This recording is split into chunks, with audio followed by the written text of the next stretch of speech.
you've been waiting for UBI, then you don't need to wait that much longer anymore. Maybe like 25 years, but that's going to be the real deal in 25 years. So why 25 years?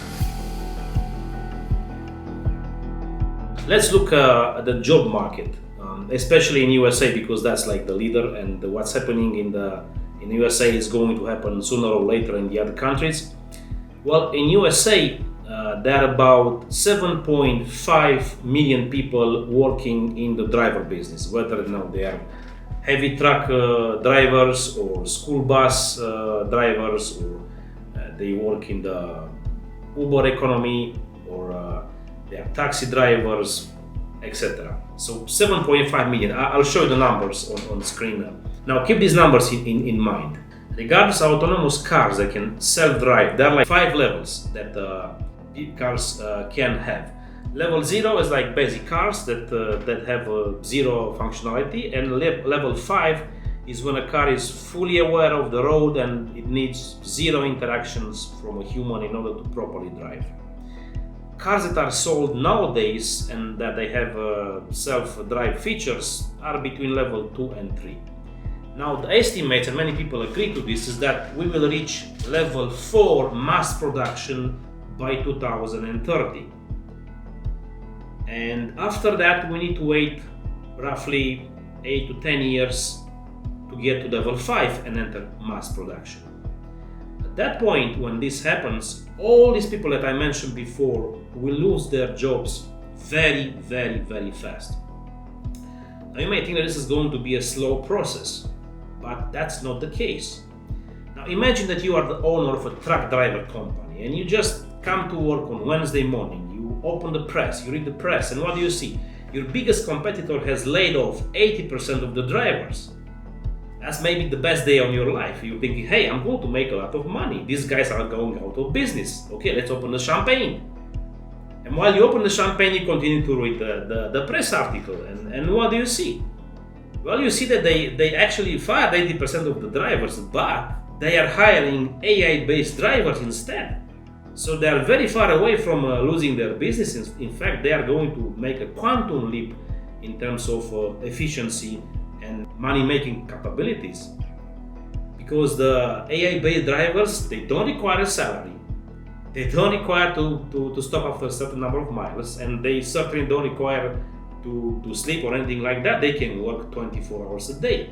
Maybe such an AI-based driver would cost, I don't know, 20k, 30k, but it's going to pay immensely on the short and long term, because you can work with AI-based systems non-stop all the time and get the exact same results as if working with a real human.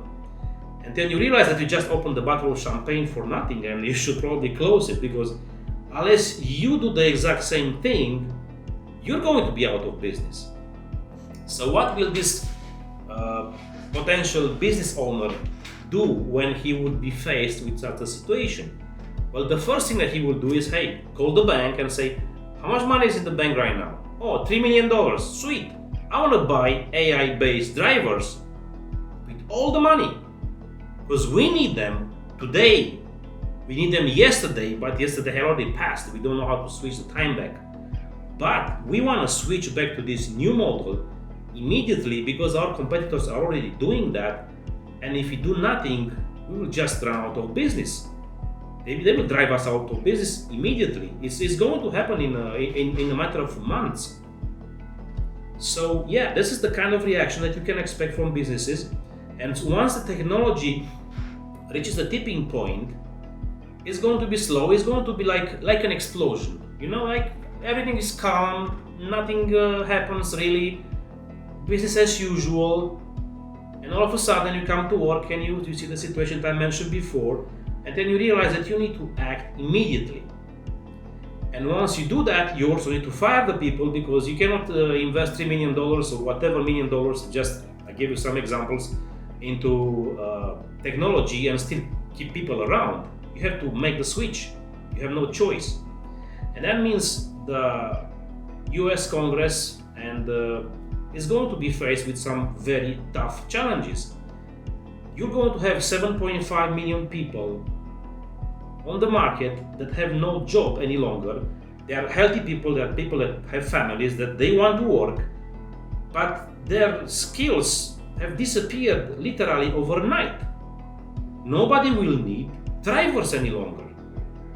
It's gone, it's vanished. It's like you went back into the 1800 something, and think about people who are specialized in training and taming horses, right? Well, that kind of business disappeared also overnight when automobile took over. Well, the same thing will happen here, but much faster than 200 years ago.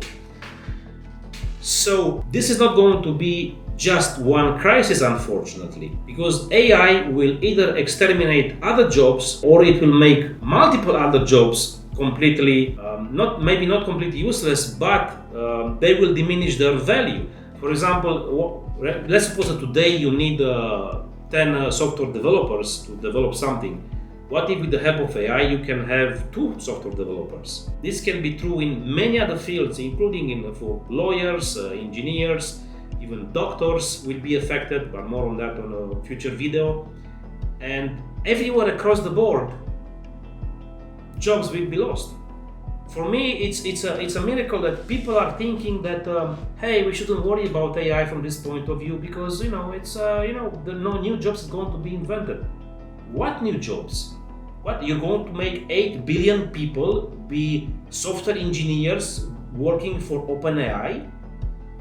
Is this what you're telling me? Everybody's going to be a software engineer in the AI field? Everybody's going to do maintenance for the robots? How many people do you need for maintenance? And what if the maintenance itself can be delegated to robots with AI? So right now people are just in a denial phase. They are thinking nothing bad will happen, we'll just switch jobs. But the reality is going to hit us soon. 20 years is not that far ahead. It is, okay, it's not tomorrow. But it's still not something that will happen in 200 years. It's something that will happen in our lifetime. And it doesn't matter if you are like, let's say 50 years old now, you're still interested in this. If you are 30, you're very interested in this. If you are 20, you should be crazy about this. You should be crazy about what is going on in the future and how are we going to tackle these problems. So yeah, that's it. Let me know what you think. A few words about UBI. This has nothing to do with AI. So if you're interested only in AI and don't care about UBI, you may close the video now. But otherwise, carry on. So, have you heard about great filters? When in the context of people looking for beings, intelligent beings outside of planet Earth. I'm sure you heard about this quest for other species that haven't been born on Earth. And many scientists, in fact, if not most of them, are puzzled why we cannot find any other species out there, why we cannot find any other sentient beings, and it looks like we are alone.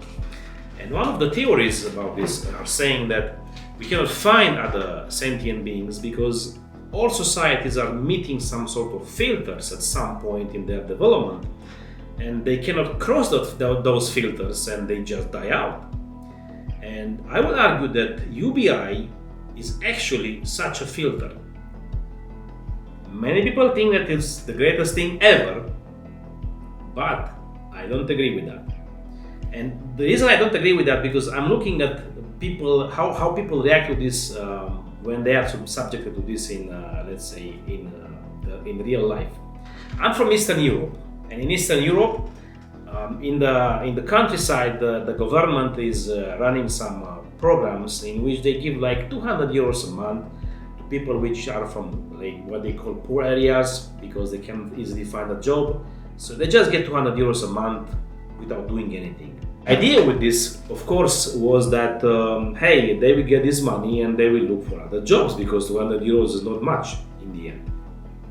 But what we have seen in practice is that the people that get this money switch very fast from I want to find a job here and there or a permanent job, switch their view to the next target, which is I don't want to ever work for anybody ever. Nowadays, if you go in the countryside, in where I live in Eastern Europe, and you try to hire somebody, even if you pay, like, let's say you pay 100 euros a day for just manual labor. This is not some unbelievable hard work. Maybe to trim the grass, for example, or to take care of some vineyard, stuff like that. And you pay 100 euros a day, which is 2,000 euros a month. That's not an insignificant amount of money. So you're willing to pay 100 euros a day, and despite that, it's close to impossible to find anybody to help you with what you need the help with. Because those people have made up in their minds that their purpose in life, with the help that they get from the state, is to stop working completely. In effect, it's like exactly as if they died. They don't exist from a societal point of view. They simply don't exist. They don't contribute with anything, and they don't help anybody. And they're very happy the way it is. Now, if you are, let's say, hardcore adept of democracy, you may say, hey, good for them. I mean, why not? I mean, yeah, if they don't want to work, they don't want to work. But it doesn't work like that, unfortunately. Now, if you are anywhere in, let's say, North America or in Europe, you can have a very high standard of living, and most of people living in Europe and North America have a very high standard of living. And I'm pretty sure other places of the world have very high standard of living too. In fact, nowadays is one of the best times to be alive ever in the history of humanity. And this very high standard of living is built on the idea that society works. And the way society works is that every person will find some trade, some job in which they are very good at. Usually it's a very small thing, and they will be very good at that. You can be very good at making bread, you can be very good at having a farm and raising wild stock, you can be very good at fixing cars, etc. You can be very good at very small amount, at a very limited niche. And the fact that there are millions of people that are very good at their own niche, this is what makes society working so well, and this is why we can all enjoy this very high standard of living. And this is not going to disappear overnight if we allow this disease to take over our societies. If we allow people to say if we allow people to live in an environment in which they are not forced to work any longer, and everybody who doesn't want to do anything will just stop working, that's going to be like 95% of the people. Now imagine that you need your car fixed, and normally in your country there are, let's say, 10,000 car mechanics, and UBI is implemented. And from those 10,000 car mechanics, 9,500 choose not to work because, why work any longer? And you're left with 500 car mechanics that can fix your car. Well, in that situation, can you afford to fix your car? It's going to be damn expensive. The same number of cars and only 500 mechanics in the entire country. That sounds so good to me. And this thing will apply to pretty much every other domain. It can be applied to teachers, doctors, engineers, you name it. We're just humans, and most of us will probably stop working completely, like all the people that I mentioned before.